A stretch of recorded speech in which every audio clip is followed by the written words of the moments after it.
tambaya mai kyau. Yace ni wacce mafita nake ga gani, kamar in fassara muku. Ni wacce mafita nake ga gani wadda za mu samu. To dan uwa sako shi kai maka, ya kai ga dukkan Nigerian a yi sharing kin bidiyon ga. Mafita tana gare mu 'yan ƙasa da shugabannin nan mu. Da mun samu shugabannin nan can baya waɗanda sun kai sake. Ba su san waye Larabawa ba, ba su san waye Turawan ba. Sun amince musu, wasu kuma son zuciya ne da kwaɗai. Suka saida muna incin mu, wanda alhamdulillah kamar da ince muku dan gaske life inda yayi ina ƙasa ina saurare. Da an ka ɗauko Jean nan Balarabe wanda ya iya Hausa, kun sa akwai da yawa wanda su iya Hausa. Wani wanda ya amshi sunan shi dan Niger ne, wanda bayan nan a cikin wagga ƙasa shike sai da babba kuda. Dan wannan ya haska kama Nigerian cewa a bar cewa dan gaske shi barci ana sai da Nigerian, shi ce ana sai da babbaku dan su ne Nigerian. Video kina na uku zan kawo muku hujja, in sa muku bidiyon ku saurara da kunnan ku kujiya. Yace dan gaske kace ana sai da babbaku bayu, ka barci ana sai da Nigerian, wato su ne Nigerian. Duk wata baka fata baiwa ce. Kuma shugabannin nan mu na da su sun ka ba su wannan kofa, su sun ka ba su wannan dama da mu 'yan ƙasa lokacin da bamu fance su, amma yanzu da mun ka shige su, mun ka zama cikin su, mun ga yadda suke, mun san yadda suka ɗauke mu alhamdulillah.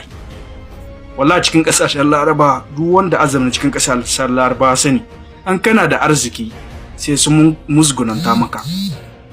Yau zaka haye shago da sun ga ka fara samun kuɗi sai su raba ka da kuɗin nan.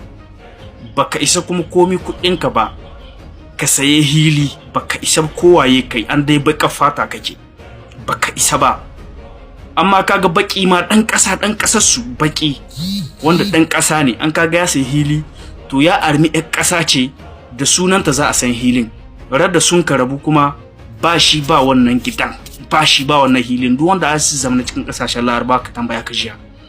Alhamdulillah da sai ta zaka bara ta sa wata doka cewa an zaka sarke bako sai an san zaka sarke shi, sai an san kowaye shi. Kenan dokan nan ta ka gyara, ta ka mafuta, kuma ta ɗauko hanyar kawowa gyara alhamdulillah.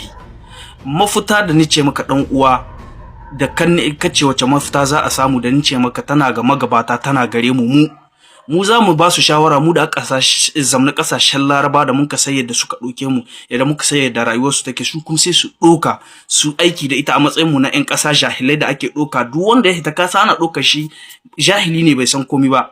Sannan ba sani yawancin mu duk mun yi karatu, babu aiki ne, ba mu so mu zamna cikin ƙasar mu, mun zama ƙasar mu barazana. Mu yi da son mu hita mu nemi zuhun mu ci da iyayen mu ruha makan mu asiri.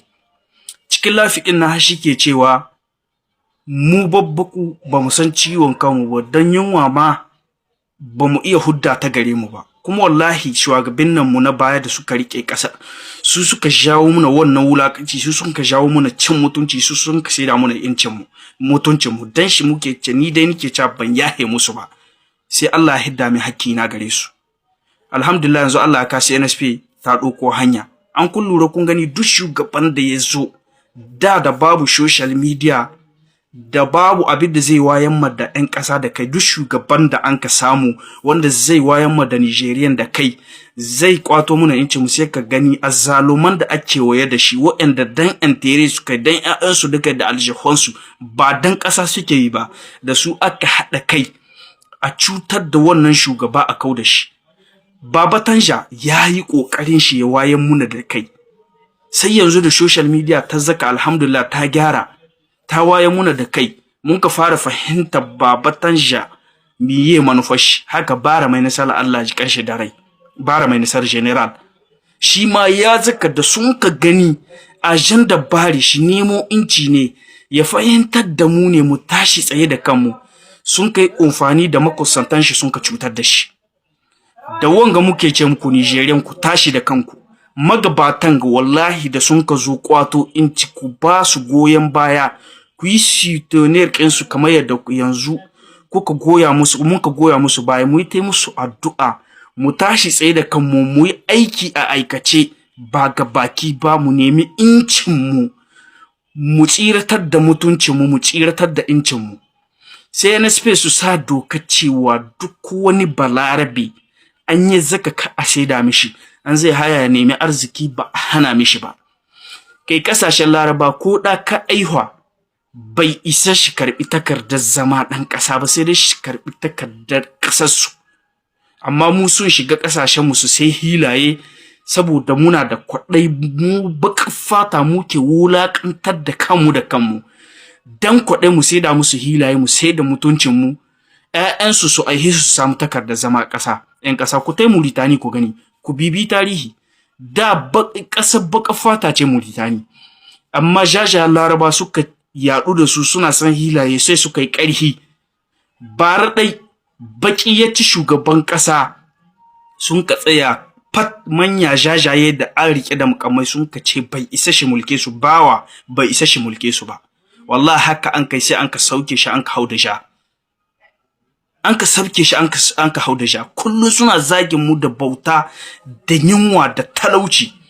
To me ke hana mun samu magabata yanzu, sojojin ga guda uku sun zo su kwato mana wannan inci, su raba mu da yunwa da talauci da wulakancin da aka yi mana. Me ke hana duk wanda ya ce bai son shi mu yaƙe shi, kowaye uban shi a cikin yankin na Afirka?